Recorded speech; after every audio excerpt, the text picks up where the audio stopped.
Olá, tudo bem? Aqui é a Uirá. Como é que você tá hoje? Essa semana, na segunda-feira, né? Eu fiz uma carta da semana, um episódio da carta da semana, e aí eu tirei a carta do 5 de copas. E eu fiquei pensando sobre essa carta, assim, o que essa carta pode ensinar pra gente? O que a vivência dessa carta pode ensinar pra gente? Aí eu fiquei dando uma estudada na carta, fui estudar outros baralhos que eu tenho, e ver quais são os significados, quais são os sentidos, quais são as histórias que essa carta pode contar e ajudar a gente na nossa jornada. E aí eu tenho umas coisas assim pra gente conversar hoje. Por isso que eu trouxe assim hoje pra gente bater um papo. Eu tô aqui cheia de cartas, cheia de meus baralhos, cheia de coisas que eu tenho. Tenho meu baralho do tarô mitológico. Daqui a pouco a gente vai dar uma olhada nos 5 de copas dele.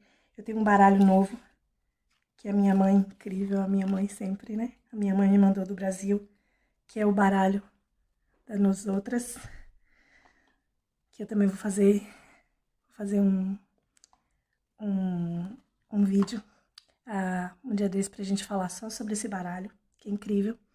Tô super apaixonada por ele. Aí eu tenho o meu baralho de trabalho, que é o que eu uso no meu dia a dia, que é o baralho do Rider Smith. E aí, entre todos eles, claro, todos eles têm a carta do 5 de copas. E aí eu fui dar uma pesquisada. O que é essa carta para cada um? Em cada um, o que mostra, né? O que tá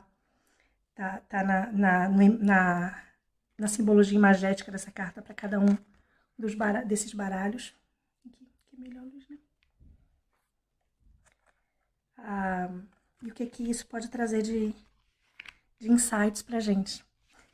Eu tô meio não meio, eu tô de repouso esses dias em casa. Você pode ver aqui que eu tô com esse lado do rosto inchado. Não, não foi brigando, não briguei com ninguém, não. É que eu tirei um dente ontem. Então eu tô assim. Hoje pelo menos já dá pra falar com um pouquinho de restrição e com um pouquinho de dor, à base de analgésicos aqui. Mas eu tô com esse lado aqui, você vê, ó, mais inchadinho, né? Eu já tenho essa carinha assim, eu já sou bochechuda. E aí esse lado eu tô mais bochechuda desse lado. Ah, que foi por causa do dente que arrancou e o dentista disse que ainda vai durar uns bons dias, talvez uma boa semana, até isso desinchar. Então vocês vão me ver aí de cara inchada por um tempo. Eu também fui no dia antes de eu tirar o dente, eu fui tomar a minha terceira dose, a minha terceira dose da vacina contra a Covid, né? E aí eu tô aqui, espetada aqui e nocauteada aqui.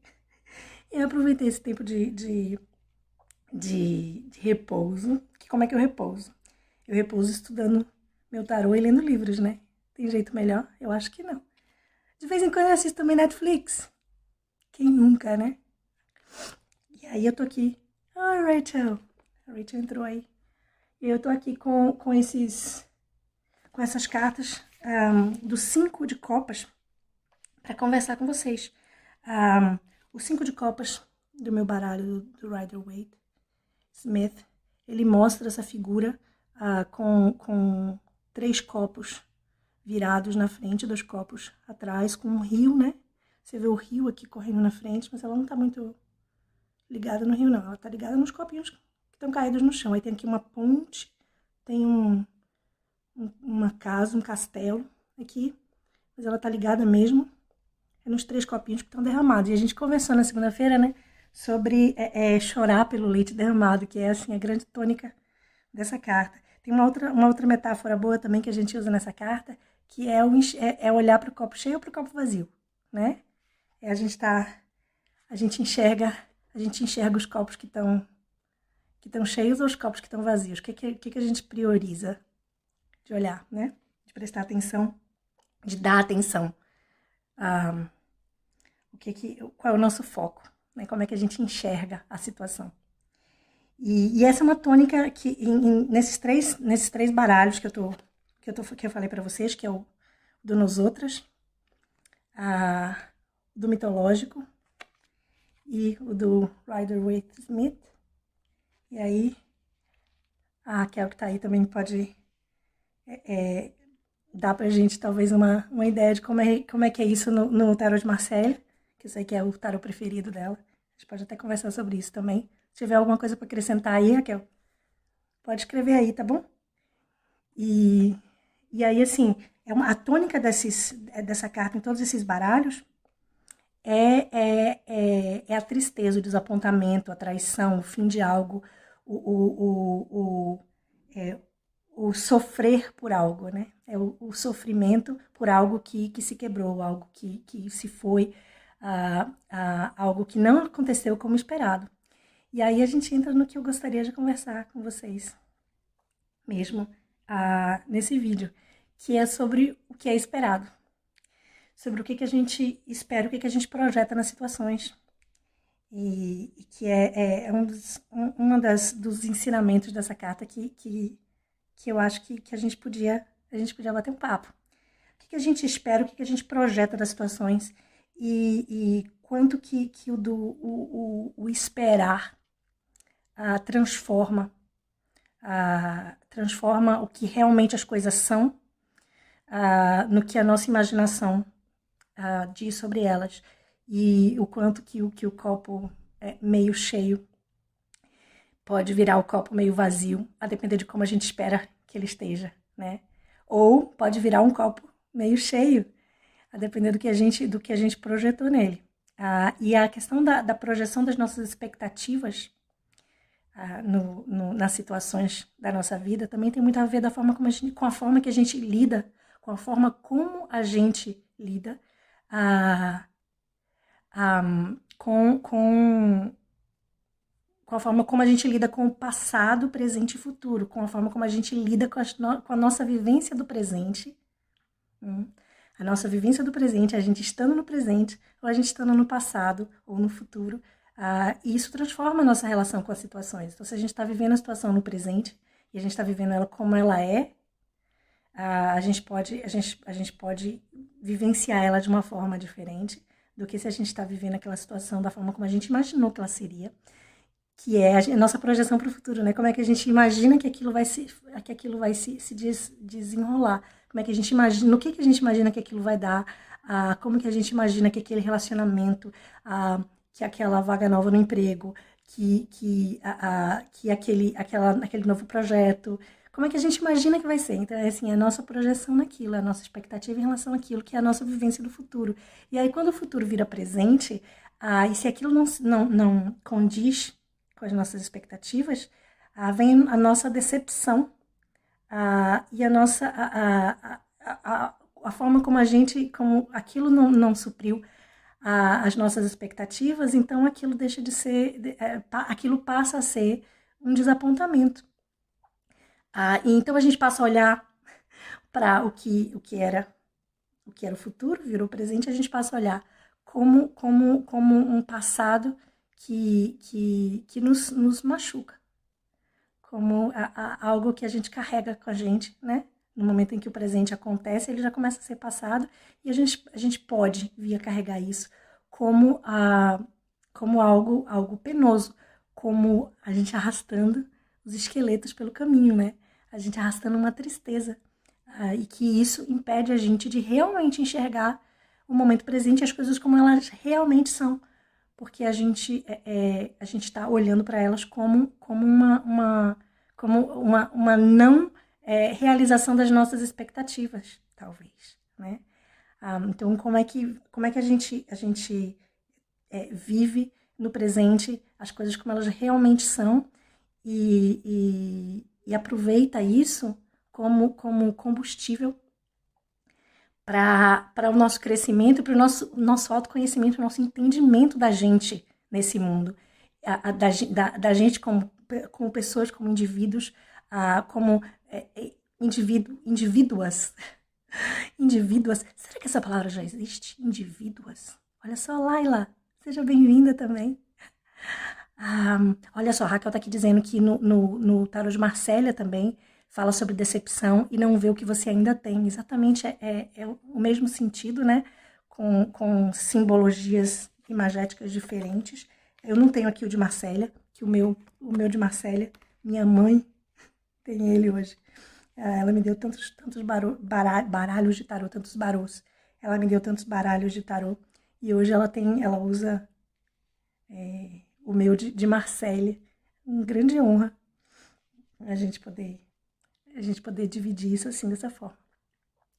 Então, o de Marsella também, eu não imagino, eu não lembro como é que é exatamente a carta, depois eu vou até pesquisar para lembrar, mas também traz o mesmo sentido, que é o sentido do olhar para o que você tem como o copo meio vazio, e não enxergar o que realmente tem no copo, né? Então, ignorar aquilo que você conquistou, aquilo que você tem, aquilo que você ganhou dessa situação, ou aquilo que você aprendeu, ou aquilo que a situação realmente representa na sua vida, e você focar nesse outro lado. Então, assim, eu estava dando uma olhada no tarô mitológico, e ele fala sobre... Porque o tarô mitológico, ele é todo baseado na mitologia grega, então os naipes, eles são histórias, eles são narrações de mitos gregos, assim, do 1 ao 10, e os arcanos maiores, eles são figuras mitológicas, são deuses, a maioria deles são deuses mitológicos gregos, e o naipe de copas, ele fala sobre a história de Eros e Psique. E a carta do 5 de copas, ele fala sobre o momento do mito onde Psique ela tem dúvidas a respeito de Eros, porque Eros fala que ela não pode ver o rosto dele, etc. Eu não vou entrar no mito todo nesse momento. Mas então ela fala sobre o 5 de copas do tarô mitológico, ele fala sobre o momento em que Psique ela tem dúvidas, que acontece no número 4, na carta do 4 de copas, ela tem dúvidas, então ela põe uma luz no rosto de Eros para ver exatamente quem é aquela pessoa por quem ela se apaixonou. E no momento em que ela põe a luz no rosto para enxergar ele, ela quebra uma promessa que ela fez para ele, então ela trai ele. E ele foge. E ele foge de Psique pela traição, decepcionado pela traição. Então, no tarô mitológico, os copos estão quase todos derramados. No tarô mitológico, quase todos os copos estão derramados. Tá vendo aqui embaixo? Aqui assim, ó. Tem só um copo de pé, que é a possibilidade de fazer, a possibilidade ainda de fazer isso dar certo, a possibilidade ainda de que isso tenha um final feliz, vamos dizer assim, que é o que acontece na história de Eros e Psique, dando um spoiler, mas na frente eles se acertam. E fica tudo lindo e maravilhoso até o 10 de copas. É tudo lindo. Mas assim, o momento do 5 de copas é o momento da decepção, é o momento do clash, é o momento o momento em que as coisas caem, o desapontamento se manifesta porque as coisas não foram do jeito que a gente imaginava que elas seriam. E isso acontece nessa nossa forma de viver, quando a gente foca em viver no passado ou no futuro, ao invés da gente viver a situação como ela é no presente. Então a gente está vivendo dentro da nossa cabeça, dentro das nossas projeções de um futuro lindo, maravilhoso, que é a nossa vivência da nostalgia, né? Essa melancolia de como o passado era lindo e como as coisas deram errado no presente, porque não cumpriram com as nossas expectativas. Oi, Luana, seja bem-vinda também. Não cumpriram com as nossas expectativas e nos frustraram e a situação, a partir do momento em que aquilo nos frustra, como é que a gente lida com isso, né? Como é que a gente lida e como é que a gente usa isso a nosso favor, que é isso que é o bacana da gente se conhecer e da gente crescer de forma consciente, se entendendo como indivíduas, indivíduas autônomas e com identidade, com essa individualidade de cada uma de nós, assim, como é que cada uma de nós se coloca na situação do copo vazio ou do copo cheio, né? E aí, assim, a nossa vivência do presente como uma nostalgia do passado, ela nos causa, ela vai sempre nos trazer para o arrastar do esqueleto, para o arrastar da tristeza, né? Porque o presente nunca vai ser maravilhoso como o passado idealizado. O presente que a gente está vivendo agora, ele daqui a 5 minutos ele vai ser o passado, né? Então, assim, o passado, viver o presente de forma completa, de forma inteira, de forma plena, ao invés de viver esse presente como uma decepção de um passado não realizado, é algo que pode dar para a gente um colorido diferente no nosso aprendizado da vivência do presente. Ao mesmo tempo que viver o presente é viver ele como uma imaginação do futuro. A gente viver no presente imaginando como é que o futuro vai ser brilhante, como é que amanhã eu vou fazer isso, como é que depois eu vou conseguir isso, como é que quando eu souber fazer, quando eu souber fazer isso perfeitamente, bati aqui na mesa, quando eu souber fazer isso perfeitamente, aí eu vou fazer.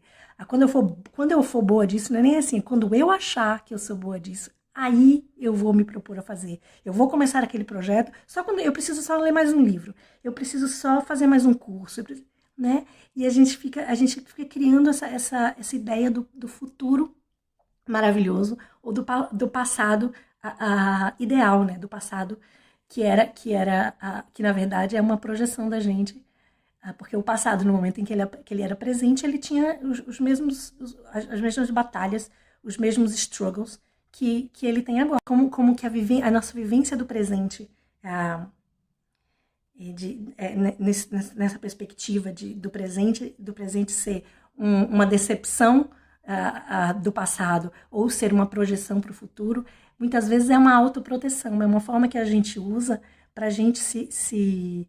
Olha só, Alice, minha mãe, falei dela aí, tá vendo? Olha ela aqui. Seja bem-vinda, mãe.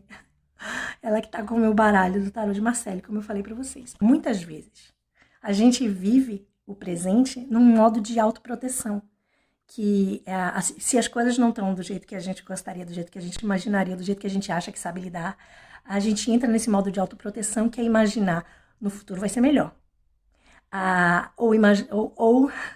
Ou se apegar ao passado.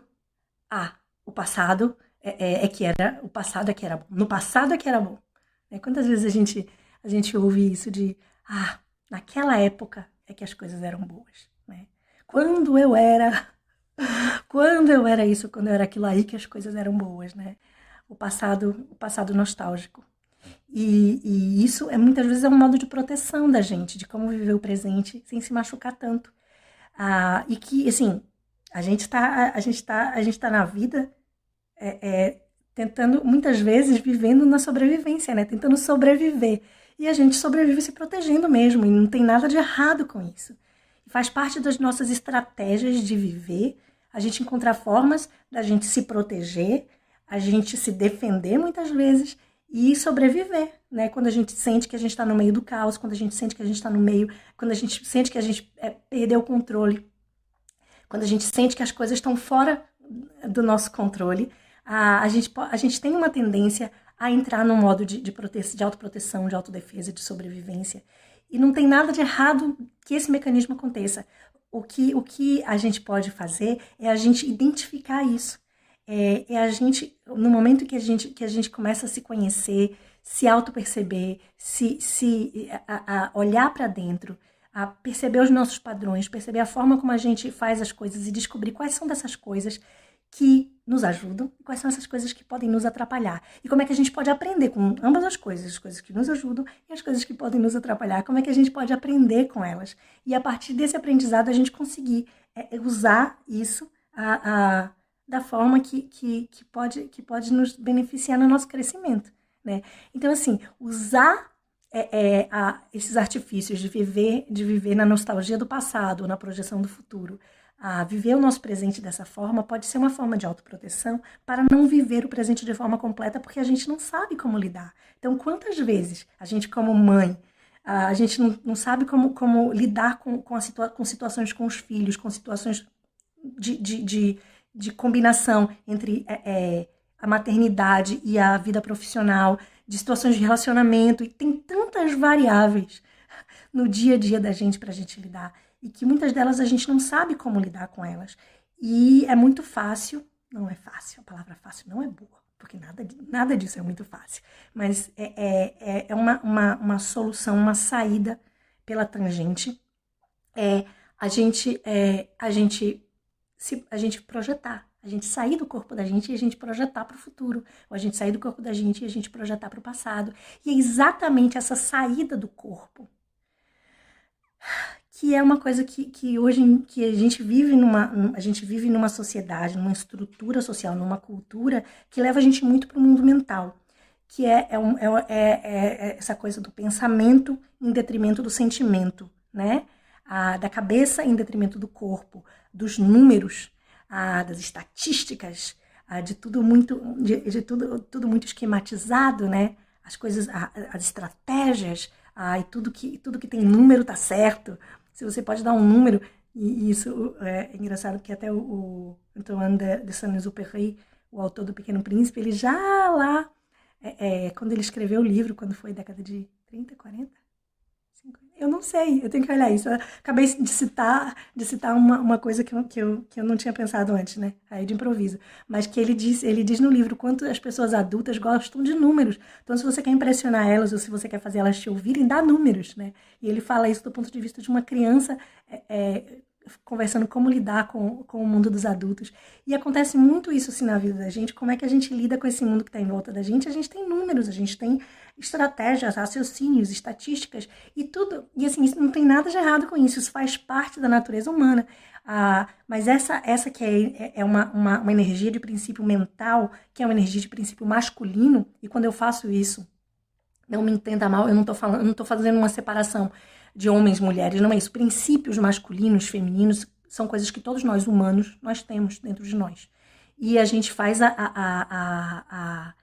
o balanço disso que vai fazendo a gente trilhar o nosso caminho de equilíbrio ou de desequilíbrio. E a gente vive numa sociedade extremamente de raciocínio masculino, né, que é o raciocínio da mente, é o raciocínio do pensamento. Isso vem desde a época do iluminismo, e a gente pode fazer um vídeo onde a gente conversa sobre isso, sobre o desenvolvimento dessa cultura do raciocínio, a cultura da razão. Essa coisa da gente viver nesse mundo mental que tira a gente muito do nosso corpo, e é aí que vem a falta de balanço, né? Porque viver na mente também, né? Viver também na mente e também no corpo, né? Porque a gente não é uma cabecinha que sai andando por aí, né? A gente não é uma cabecinha desfilando pelo mundo, a gente é uma cabeça com corpo, a gente é um raciocínio com sentidos, com sensações, com os nossos 5 sentidos aí em ação. E o nosso 6º sentido, que é uma das coisas que a gente conversa muito, né? Eu converso muito com vocês, raramente eu chamo de 6º sentido, mas faz muito sentido chamar de 6º sentido quando a gente está falando do nosso corpo, que é o 6º sentido, que é a nossa intuição, nosso instinto, aquilo que a gente sabe sem saber que a gente sabe, aquilo o que vem do nosso subconsciente, né? E isso, assim, essa é a ligação que me interessa aqui, da gente conversar, qual é a lição que o 5 de copas pode nos ensinar no nosso crescimento. E aqui, como a gente fala, a gente conversa muito a respeito de entrar em contato com a intuição, de nos conhecer, de olhar para dentro, né? Então, como é que essa carta e os ensinamentos dessa carta podem ajudar a gente nesse caminho de autoconhecimento? Porque o que acontece? Quando a gente vive no passado ou no futuro e a gente ignora a nossa vivência do presente como ele é, dos estímulos que nos são dados no presente, a gente está vivendo na nossa mente e ignorando o nosso corpo. Porque o nosso corpo, e quando eu falo do corpo, eu estou falando do corpo, dos sentidos e da nossa intuição. O nosso 6º sentido, o nosso subconsciente, o que nós temos de conhecimento, de sabedoria, que não passa pelo nosso mental, que não passa pelo filtro da razão. É aquilo que a gente sabe sem saber que sabe, é aquilo que a gente sente, é aquilo que a gente intui, né? E isso está diretamente ligado ao nosso corpo, às sensações do nosso corpo, Como é que a gente lida com as sensações do nosso corpo. E quando a gente vive no passado ou no futuro, a gente vive anestesiado para o presente e anestesiado no nosso corpo. Nós vivemos muitas vezes anestesiadas no nosso corpo. O nosso corpo é dormente, exatamente como uma forma de proteção e de defesa, por a gente não saber lidar com o presente, com o que está acontecendo aqui e agora. Uma saída para isso pode ser exatamente a gente se conectar com o nosso corpo e a gente ser capaz de ouvir aquilo que os nossos sentidos, que o nosso subconsciente, que os nossos 6 sentidos estão dizendo para a gente. E dessa forma a gente descobria as nossas formas particulares, como indivíduos, as nossas formas particulares de lidar com as situações, de aprender com as situações, de crescer a partir das situações e de transformar, muitas vezes, limões em limonadas da nossa forma particular. Cada uma de nós tem formas diferentes e é bom que tenha mesmo, porque cada uma de nós tem uma bagagem, cada uma de nós traz esse rol de experiências e de sensações e de memórias que é particular e que ajuda a gente a desenvolver as nossas formas, a forma que faz sentido para cada um de nós de lidar com as situações e de aprender com as situações e também nesse caminho do aprendizado, do conhecimento, do entendimento, da percepção, a gente descobrir como é que a gente lida com o presente, vive no presente, sem deixar que ele nos machuque, que é a nossa grande a urgência de sobrevivência, né? De sobreviver ao caos. Aí muitas vezes a gente não escuta como é que o nosso corpo reage a isso, como é que o nosso corpo promove, produz, oferece soluções para esses problemas, esses struggles, essas questões que a gente vive no dia a dia. Então, assim, a gente procurar as soluções no corpo, a gente procurar as respostas para essas nossas batalhas no nosso contato com a nossa intuição, no nosso contato com a nossa voz interior, da nossa sabedoria interior, que sabe muito mais do que a gente imagina que ela, que a gente, que cada uma de nós sabe, e que sabe muitas vezes o caminho para a solução de questões que mentalmente a gente não sabe, mentalmente a gente ainda não conseguiu descobrir, ou são soluções que mentalmente não são alcançáveis. Muitas vezes o perdão, muitas vezes a reciclagem do sentimento, muitas vezes o deixar, o desapego, né? O deixar para lá, o desapego.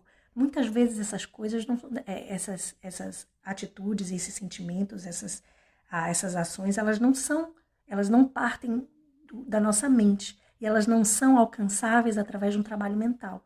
Elas são alcançáveis através do nosso trabalho com o nosso corpo, que é a aceitação disso, que é a vivência sem dor disso, que é o desapego emocional, físico e de forma não racional, né? Que muitas vezes a nossa razão diz, é isso aí, desapega, papá. E por dentro da gente a gente tá assim, não, mas aquilo era para ter sido daquela forma e não foi. E o que eu fiz de errado? E como é que eu faria diferente? E como é que isso poderia ter sido melhor? E como é que poderia ter dado certo? E a gente fica nessa luta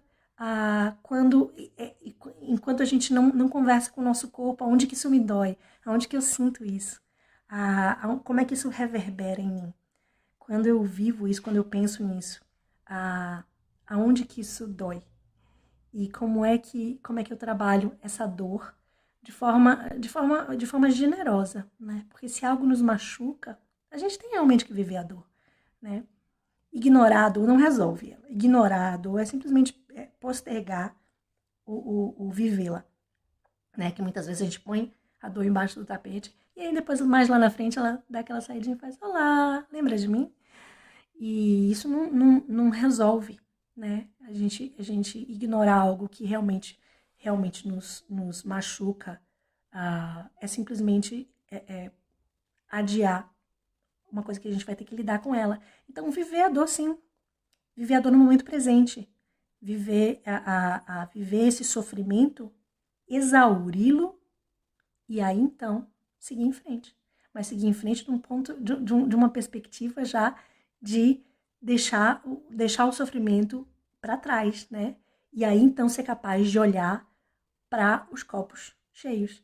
Ser capaz de olhar para o leite que não foi derramado. Ser capaz de olhar para o rio que está correndo na frente com águas caudalosas, que você pode encher o seu copo quantas vezes você quiser e atravessar essa ponte e ir para o seu castelo.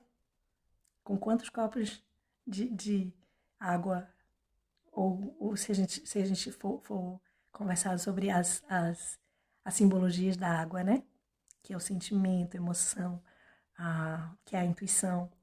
Então, a gente poder encher o nosso copo nesse rio quantas vezes for necessário e a gente poder beber desses copos cheios. E sempre que o copo estiver esvaziando, a gente a gente conseguir se entender, se conhecer a ponto de enxergar que o copo está esvaziando e a gente ser capaz de parar, pegar o copo, ir lá encher de novo, ir lá na fonte, encher o copo. Por falar em encher o copo, tô garganta seca. Olha só. Então, assim, eu ainda não mostrei. Essa daqui é a carta, é o 5 de copas do Nosotras Tarot. E a tristeza do olhar para os copos derramados. E essa daqui traz de volta os 3 copos caídos e os 2 copos de pé. E ela de olhos fechados, né? Vivendo a tristeza dela. E que pode ser um momento de viver a tristeza no presente, né? Viver a tristeza no presente. Olha só. Exaurir essa tristeza, a viver ela de forma completa e aí então andar para frente. E aí viver o futuro já como presente, né? Viver o futuro já já como o passo seguinte. Então daqui a 5 minutos já é o meu futuro, né? E a cada, não só 5 minutos, assim, eu já vivi vários passados e futuros só aqui nessa live com vocês. E cada presente, passado e futuro, viver eles de forma inteira. Viver o presente como uma vivência plena, o futuro como algo que passou e que a gente carrega como um ensinamento, como parte da nossa história, como experiência, e que nos empurra para frente, não nos puxa para trás como uma mochila pesada dos esqueletos, né? Da tristeza que nos puxa no sentido contrário. Mas, assim, viver o passado como as nossas experiências, nossos ensinamentos, aquilo que a gente traz com a gente, também escolher o que a gente traz com a gente, né? Ser capaz de escolher aquilo que realmente faz sentido carregar nessa mochila para que ela não nos puxe para trás e viver o futuro como algo que está no futuro e que é um resultado das nossas atitudes, das nossas decisões, desse presente, o que a gente vive agora. A Sueli tá pedindo para mostrar de novo a carta. Peraí, que a luz aqui às vezes... Eu tenho que talvez chegar mais pra cá, que aí possa ser melhor de ver. Tá vendo, Sueli? E a gente viver o futuro, a gente viver o futuro como aquilo que vai ser um resultado, um reflexo, um outcome natural das nossas ações, atitudes, decisões, do presente. Então, assim, que a nossa vivência do futuro possa ser uma vivência ativa do presente. Que aí a gente constrói, nesse presente, a gente constrói o nosso futuro. E construindo o nosso futuro a partir das nossas ações do presente, baseada nas nossas experiências, baseada em ouvir a nossa intuição, a nossa voz interior, pode ajudar a construir essa autonomia de cada uma de nós como indivíduo, essa autonomia feminina. Eu, como uma mulher completa, que conheço a minha história, que faço no meu presente o meu futuro. Foi um prazer conversar com vocês. De nada, Sueli. Foi um prazer conversar com vocês hoje. E eu tenho uma coisa para contar. Na semana que vem, na quarta-feira, às 6 da tarde, horário de Brasília, eu vou Vou ter uma convidada. A gente vai conversar aqui com a Raquel Ripani, uma grande amiga, atriz, estava aqui no começo da nossa live, a atriz, a produtora, diretora, escritora, super talentosa, multitalent, a Raquel Ripani, e que é uma conhecedora, exploradora de tarô da vida toda. A gente se conhece há muitos anos e desde que a gente se conhece, a Raquel já era uma grande conhecedora e exploradora do tarô. E na semana que vem, na quarta-feira, a gente vai fazer uma live juntas. E a gente estava conversando sobre os assuntos, o que a gente quer falar, né? O que vai ser legal da gente fazer esse primeiro encontro da gente numa live juntas. Estamos as duas assim, oba! E a gente ficou pensando o que a gente vai falar, sobre o que a gente vai falar. E a gente resolveu, assim, que a gente vai conversar sobre as 4 rainhas do tarô, que é a rainha de copas, rainha de espadas, rainha de paus e rainha de ouros. E a gente vai conversar sobre as 4 rainhas do tarô e sobre 4 tipos de mães baseadas nas 4 rainhas do tarô. 4 tipos de mães baseadas nas 4 rainhas do tarô. Esse vai ser o tema da nossa live na semana que vem, na quarta-feira, às 6 horas da tarde, horário de Brasília. Espero vocês na live, espero vocês aqui no nosso perfil. Deixa eu ver, a gente vai ter na segunda-feira, a gente tem a carta da semana na segunda-feira. De vez em quando eu vou aparecer aí também, aleatoriamente, para fazer umas lives para tirar umas cartas e responder perguntas.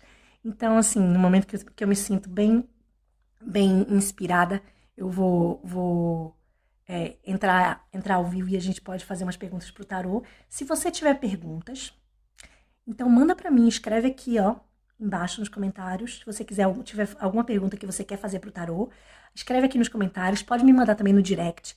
Me manda sua pergunta e aí quando eu estiver inspirada com o tarô, eu vou entrar ao vivo e eu vou escolher 1 ou 2 perguntas para poder fazer pro tarô, tá bom?